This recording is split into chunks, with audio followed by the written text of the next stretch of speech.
নমস্কার দর্শক, আমি সব্যসাচী এসজি অ্যাস্ট্রোভিশনে আপনাদের অনেক স্বাগত জানাচ্ছি। আজকে অনেক দিন পর আমি আপনাদের সামনে একটি নতুন বিষয় নিয়ে উপস্থিত হয়েছি। আমাদের প্রত্যেকটি মানুষেরই একটি ভয় বা চিন্তা থাকে যে আমার ভবিষ্যতে কোন রোগ হবে বা আমাকে কোনো অসুখে কতটা ভুগতে হবে, বা আমার সঙ্গে আমার শরীরের সঙ্গে কোন অসুখ প্রত্যক্ষ বা পরোক্ষভাবে যুক্ত হয়ে আছে। অর্থাৎ অসুখ, রোগ, এই ধরনের চিন্তা কিন্তু আমাদের প্রত্যেকটি মানুষের মধ্যেই কম বেশি থাকে। তো আমি আজকে সেই বিষয়টি আপনাদের সামনে তুলে ধরব। আমাদের জন্মকুণ্ডলিতে আপনি জানেন বা আপনারা জানেন যে 6, 8, 12কে অশুভ ঘর হিসেবে বিবেচিত করা হয়। এবার এটার পিছনে একটা কারণ আছে। কারণটা হচ্ছে আমাদের যতগুলো জ্যোতিষীয় পদ্ধতি আছে, অর্থাৎ আপনি পরাশরীয় পদ্ধতি বলুন, বৈদিক পদ্ধতি বলুন, আপনি কৃষ্ণমূর্তি বলুন, আপনি লাল কিতাব বলুন, আপনি ভৃগুনন্দী নারী বলুন, সমস্ত পদ্ধতিতেই সামান্য মতের পার্থক্য থাকতে পারে, কিন্তু মোরলেস তারা কিন্তু বেশিরভাগ ক্ষেত্রেই তাদের মধ্যে মতের মিল আছে। সেটা হচ্ছে 6, 8, 12 এই তিনটি ঘর নিয়ে। 6 নম্বর ঘর হচ্ছে আমাদের রোগ ঋণ শত্রুর ঘর। তার সঙ্গে আর একটা বিষয়, 6 নম্বর ঘরকে কিন্তু পাতালও বলা হয়, পাতাল। কারণ হচ্ছে রোগ, ঋণ, শত্রু এগুলো সব লুকিয়ে থাকে, এগুলো কিন্তু প্রকাশ্যে থাকে না, এগুলো কিন্তু লুকিয়ে থাকে। সময়ে সময়ে এগুলো সেই পাতাল থেকে বেরিয়ে আসে।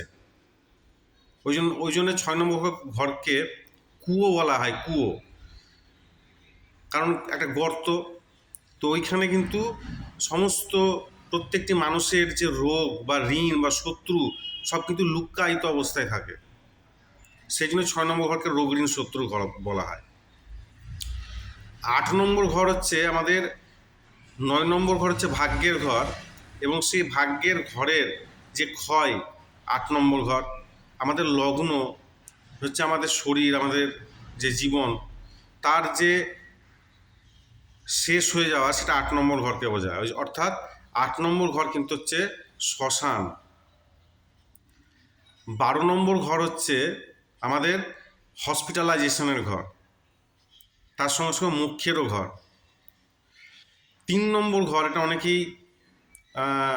অনেকের অজানা থাকতে পারে। 3 নম্বর ঘর যেটা, সেটা হচ্ছে কিন্তু যে মৃত্যুর দরজা, মৃত্যুর দরজা যেটা, সেটা হচ্ছে 3 নম্বর ঘর। কেন 3 নম্বর ঘরটাকে কাউন্ট করা হচ্ছে? ভাবত নিয়ম অনুসারে আপনি যদি অষ্টম থেকে অষ্টম গুনেন, তাহলে কত হয়? 8, 9, 10, 11, 12, 1, 2, 3। 3 নম্বর ঘর হচ্ছে অষ্টম থেকে অষ্টম। ওই জন্য 3 নম্বর ঘরকে কিন্তু মৃত্যুর দরজা বলা হয়। অর্থাৎ 3 নম্বর ঘর কোনোভাবে যদি অ্যাক্টিভ হয়ে যায়, তাহলে কিন্তু সেটা কিন্তু মৃত্যুকে ইন্ডিকেট করে, কারণ মৃত্যুর দরজা খুলে গেল। 8 নম্বর ঘরটা শ্মশানের ঘর, মৃত্যুর ঘর, কিন্তু 8 নম্বরের সঙ্গে যখন 3 নম্বর কোনোভাবে যুক্ত হয়ে যাবে, তখন কিন্তু সেটা মৃত্যু বোঝায়। যাই হোক, তো আপনার কি করে বুঝবেন যে আপনাদের কোন রোগ বা হতে পারে, বা কি রোগ আপনাকে ভোগাতে পারে? আপনি যদি পরাশরীয় পদ্ধতিতে বা বৈদিক পদ্ধতিতে যদি আপনি যান, তাহলে আপনার পরিষ্কার সহজ নিয়ম হচ্ছে যে আপনার 6th হাউস লর্ড, আপনার 6th হাউস লর্ড যে প্ল্যানেট হবে, সেই প্ল্যানেট রিলেটেড ডিজিজ আপনার হতে পারে। বা 6th হাউস লর্ড আপনার, বা 6th হাউসে যে প্ল্যানেট বসে থাকছে, সেই সমস্ত প্ল্যানেট রিলেটেড যে সমস্ত অসুখ বোঝায়, সেই অসুখ কিন্তু আপনার হতে পারে। আবার 6th হাউস লর্ড যেটা, সেটা যদি কোনো রকমভাবে 8th হাউসের সঙ্গে যুক্ত হয়, তখন অনেকে এটাকে বিপরীত রাজযোগ বলে। অবশ্যই বিপরীত রাজযোগ, কারণ বিপরীত পরিস্থিতিতে তাকে সে অনেক কিছু অর্জন করে, তাই এটা বিপরীত রাজ্য। কিন্তু 6th হাউস লর্ড যখন 8th হাউসে বসে তখন কিন্তু মানে শরীরের দিক থেকে, অসুখের দিক থেকে কিন্তু সেটি খারাপ। কারণ 6th হাউস লর্ড যখন 8th হাউসে বসে, 8th হাউস হচ্ছে ক্রনিক ডিজিজের ঘর। অর্থাৎ আপনার 6th হাউস লর্ড যে হবে, সে যদি 8th হাউসে বসে থাকে, তাহলে আপনার সেই প্ল্যানেট রিলেটেড ক্রনিক ডিজিজ কিন্তু আপনাকে ভোগ করতে হবে। আবার 6th হাউস লর্ড যদি 12th হাউসে বসে, তাহলে আপনার 6th হাউস প্ল্যানেট যে হচ্ছে তার রিলেটেড অসুখের কারণে আপনাকে হসপিটালাইজেশন হতে হবে, মানে হসপিটালাইজেশন বোঝায় আর কি। দেখা গেল 6th হাউস লর্ড মঙ্গল, তাহলে মঙ্গল কিসের কারক গ্রহ? মঙ্গল হচ্ছে রক্তের কারক গ্রহ। অর্থাৎ আপনার রক্ত রিলেটেড কোনো অসুখ আপনাকে ভোগাতে পারে। এবার সেই 6th হাউস লর্ড দেখা গেল 8th হাউসে বসে আছে, তাহলে রক্ত রিলেটেড কোনো অসুখ, যেমন হাই ব্লাড প্রেশার বা লো ব্লাড প্রেশার বা যেটাকে আপনার রক্তাল্পতা বা অ্যানিমিয়া বলে, সেই ধরনের ডিজিজ আপনার হতে পারে। আপনার যদি 6th হাউস লর্ড যদি মার্কারি বা বুধ হয়, সেক্ষেত্রে আপনার কোনো nerve related problem, nerve disease, বা আপনার বাক অর্থাৎ বাক শক্তি, কথা বলার রিলেটেড কোনো সমস্যা। সেই 6th লর্ড যদি আপনার 8th হাউসে বসে থাকে, তাহলে এটা ক্রনিক নার্ভ ডিজিজ বোঝায়। 6th হাউস লর্ড যদি আপনার ভেনাস হয়, সেক্ষেত্রে আপনার স্কিন প্রবলেম, আপনার থ্রোট মানে গলার প্রবলেম, আপনার টনসিল, আপনার গাইনো যে সমস্ত প্রবলেম, সেই সমস্ত রোগকে ইন্ডিকেট করে। যাই হোক, এটা তো মানে এটা আমি বললাম যে পরাশরী বা বৈদিক পদ্ধতিতে। এবার পিন পয়েন্ট প্রেডিকশনের জন্য হচ্ছে কৃষ্ণমূর্তি পদ্ধতি। কৃষ্ণমূর্তি পদ্ধতিতেও সেই একই কথা, যে আপনার 6th হাউসের যেটা কাসপাল সাবলর্ড হবে, 6th হাউসের যে কাসপাল সাবলর্ড, সেই কাসপাল সাবলর্ড আপনাকে বলে দেবে আপনার কি অসুখ হবে। 6th হাউসের কাসপাল সাবলর্ড মানে কৃষ্ণমূর্তি পদ্ধতিতে বলে যে 6th হাউসের যে কাসপাল সাবলর্ড, তার যে নক্ষত্র লর্ড, সেই ডিজিজটা হবেই হবে। অর্থাৎ দেখা গেল আপনার 6th হাউসের কাসপাল সাবলর্ড দেখা গেল যে বুধ, এবং বুধ তো কোনো না কোনো নক্ষত্রে, কোনো প্ল্যানেটের নক্ষত্রে বসে আছে। দেখা গেল বুধের নক্ষত্র হচ্ছে আপনার শুক্র, তাহলে সেক্ষেত্রে দেখা যাবে কি যে শুক্র রিলেটেড অসুখ আপনাকে সারা জীবন ভোগ করতে হবে। কারণ 6th হাউস কাসপাল সাবলর্ড যে এই এখানে যে সমস্ত অসুখগুলো হয়, সেগুলো কিন্তু সারা জীবন ভোগাবে।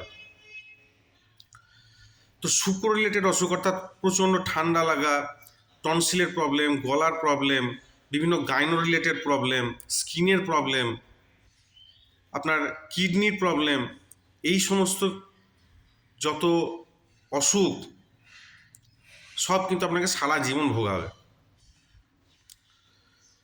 এবার এই 6th হাউসের কাসপাল সাবলর্ড, মানে আমার একটা পার্সোনাল এক্সপিরিয়েন্স, যে শুধুমাত্র 6th হাউসের কাসপাল সাবলর্ডের যে স্টার লর্ড বা নক্ষত্র লর্ড, অর্থাৎ যে শুক্রের উদাহরণটা দিলাম, এই অসুখ তো হয়, কিন্তু আমি পার্সোনালিও দেখেছি যে কাসপাল সাবলর্ড যেটা, অর্থাৎ আপনাকে যে উদাহরণ বললাম, যে ধরুন 6th হাউসের কাসপাল সাবলর্ড বুধ, তো সে বুধ রিলেটেড অসুখও কিন্তু হয়। এটা আমার দেখা, মানে আমি নিজে মানে প্রমাণ পেয়েছি। আপনার নক্ষত্র লর্ডের অসুখ তো হবেই, কিন্তু যেটা আপনার কাস্পের যে সাবলর্ড, সেই অসুখও কিন্তু হয়। অর্থাৎ বুধ রিলেটেড অসুখ, অর্থাৎ সেন্ট্রাল নার্ভাস সিস্টেম বা তোতলামি করা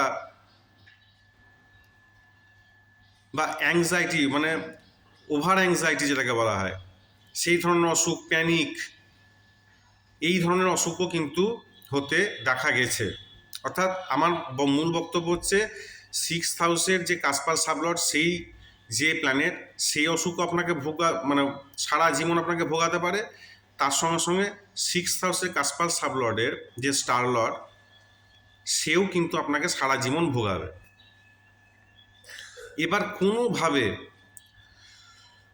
কোনো প্ল্যানেটের সঙ্গে, কোনো কাস্পের প্ল্যানেটের সঙ্গে, বা আপনাকে যে পরাশরীয় বা বৈদিক পদ্ধতিতে বললাম যে 6th হাউসের যে লর্ড, তার সঙ্গে যদি কোনোভাবে শনি, রাহু, কেতু এই ধরনের প্ল্যানেট যদি কোনোভাবে যোগ হয় বা কনজাংশনে থাকে, তাহলে কিন্তু সেটি খুব খারাপ রোগকে ইঙ্গিত করে।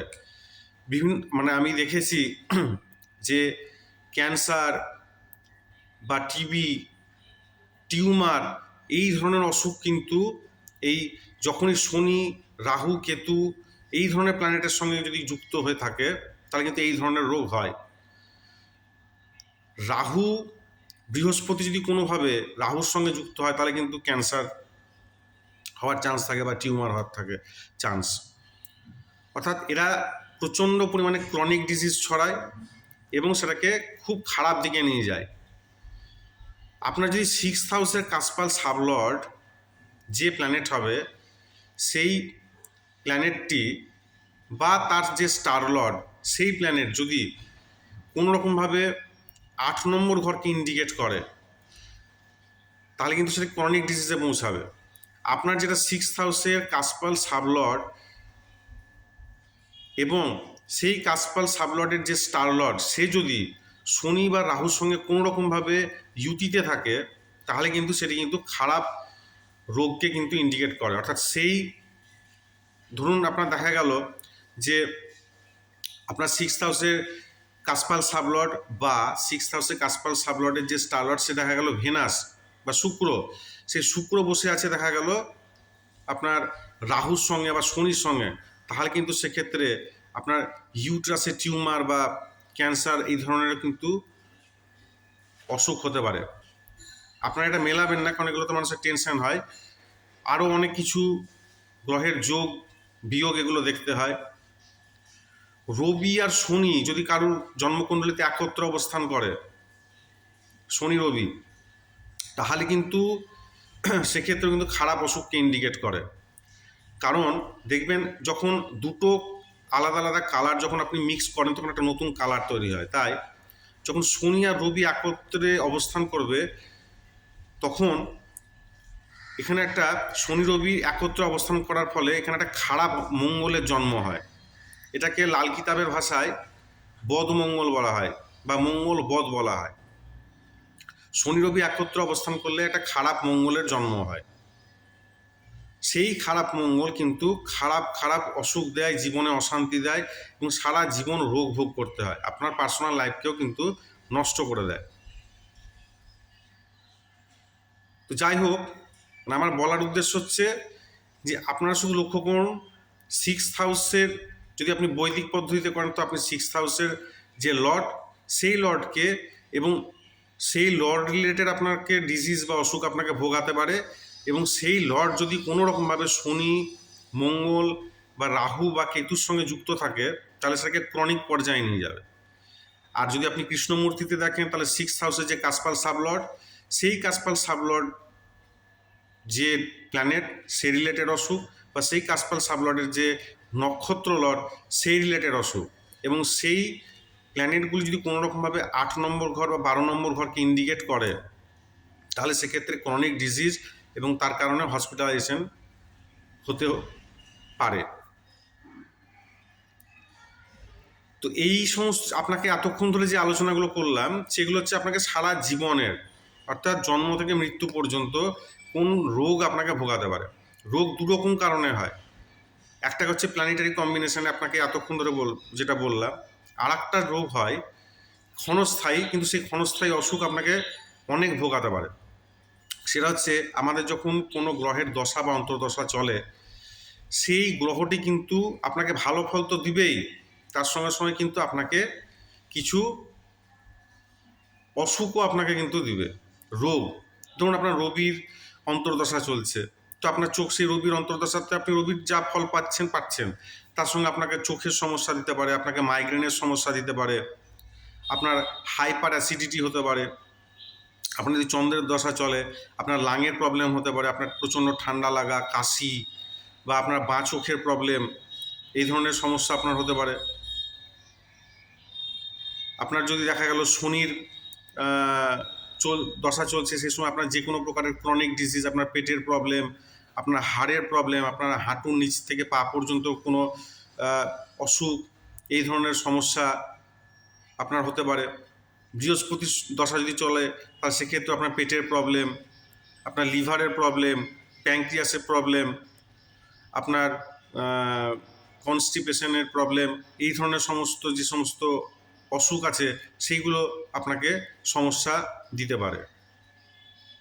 তো আপনারা জন্মকুণ্ডলী দেখুন এবং বিশ্লেষণ করুন, দেখবেন অনেকখানি মিল আছে।